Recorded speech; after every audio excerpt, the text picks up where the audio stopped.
Yeah, I'm Carter. Thank you for coming to our session, and let's talk a bit about use after free vulnerabilities. So first, just to make sure we're all on the same page, let's do a quick review on what a use after free vulnerability is. So I'm sure everyone in this room has seen memory management before. We've seen programs allocating free stuff. So if we use the x-axis here to represent time, and we use the y-axis to represent the address space of some program that's running, we can do things like allocate space to hold a function pointer, and then when we're done with that, we can free it. And as hopefully most of you are aware, once you free an object from memory, that address becomes eligible for reallocation. So at some later point, we might allocate a buffer to hold some data, and it's possible for this buffer to overlap in the address space with that old object. This is all well and good. This is just good, efficient memory management. But where we can run into problems is if the program, for whatever reason, inadvertently tries to access something that it's previously freed, hence the name use after free.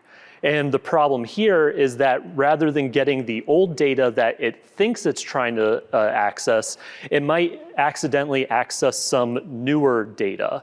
And if an attacker can control what those newer values or data is, then they can achieve bad things like control flow hijacking, arbitrary code execution, et cetera.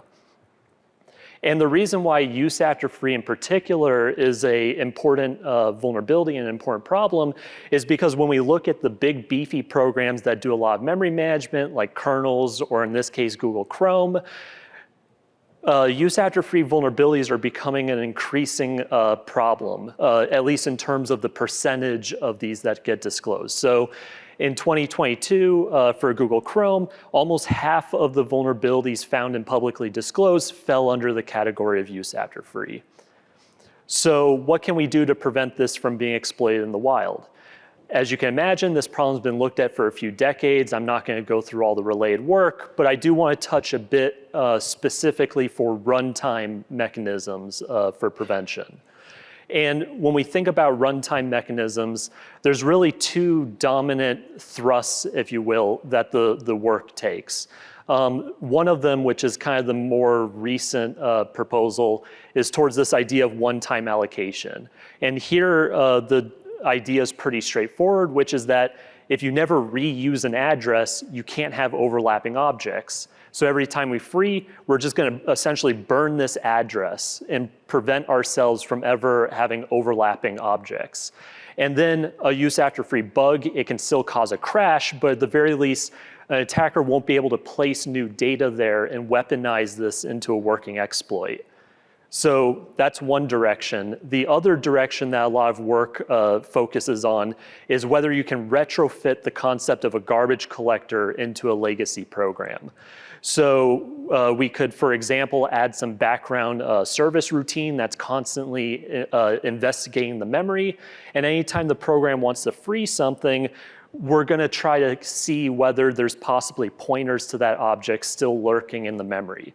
And so long as we believe that those pointers exist, we're going to quarantine this and not let this address reallocate. And only once we're confident that there aren't any more pointers, then we can release this and it can get reallocated for holding another object.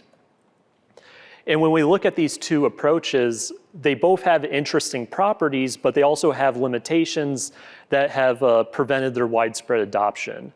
In the case of OTA, one-time allocation, what's nice about it is that it's secure in a very intuitive and easy to understand way.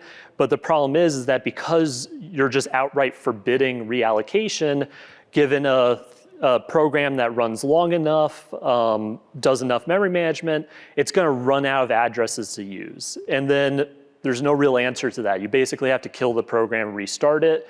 In some applications, that might be fine. You might not care. In other applications, that might not be acceptable. On the other hand, if you try to go the garbage collection route, the nice thing is now you have a mechanism to allow for reallocation, but that scanner that's trying to look at this binary's memory and figure out what's a pointer and what's data can make mistakes. And specifically, it can sometimes mistake data as pointers, and that actually introduces an attack surface for adversaries. So both in our work and prior work, we've shown how you can send data to, for example, Nginx designed to look like valid memory pointers, and you can trigger a memory leak and crash the program that way. So the question that we ask ourselves in this work is, can we find some kind of middle ground here? Can we build on this idea of quarantining memory, but do so in a way that's not introducing a new attack surface? And obviously, I don't have time to get into all the details, but to try to give you kind of a high-level intuition of where we're coming from with this solution, I want you all to think back to the humble HTTP server. And something that you're probably all aware of is that HTTP servers can handle requests in any order. So here, just as an example, I've got Alice, Bob, Charlie, but we're all confident that if we were to reorder these requests, the server's not going to catch fire or anything crazy like that. And the reason that servers can handle these requests in different orders is because when we think of these requests, we can think of each request as being one task. And developers have this natural tendency to try to minimize the dependencies between tasks. One, it simplifies the logic, which simplifies the implementation. Also, it introduces the opportunity to do things in parallel, and you get better performance. But when you then bring this back to the context of use after freeze, an interesting observation comes out of this, which is that when you think about it, use after freeze occur across dependencies. Something has to free, and then something has to use.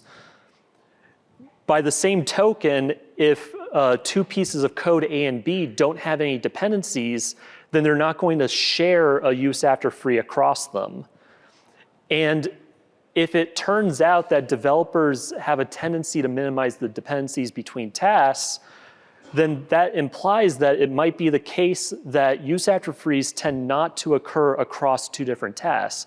They tend to mostly occur within the same task. Now, as you can tell, this is a heuristic. I'm not saying that this holds all the time. I'm sure everyone in this room can think of a counterexample. But how often do these counterexamples actually happen in real programs with real developers? So to test this hypothesis, we built a prototype. Our particular prototype is a profiling-based mechanism. So we monitor the program for a while, and we use some program analysis to try to figure out where in the code tasks start and end. And then with that information, we're going to enforce a runtime protection, where anytime an object tries to free something, we're going to attempt to infer what task it belongs to, and we're going to quarantine it until that task is complete, and then it's released for reallocation.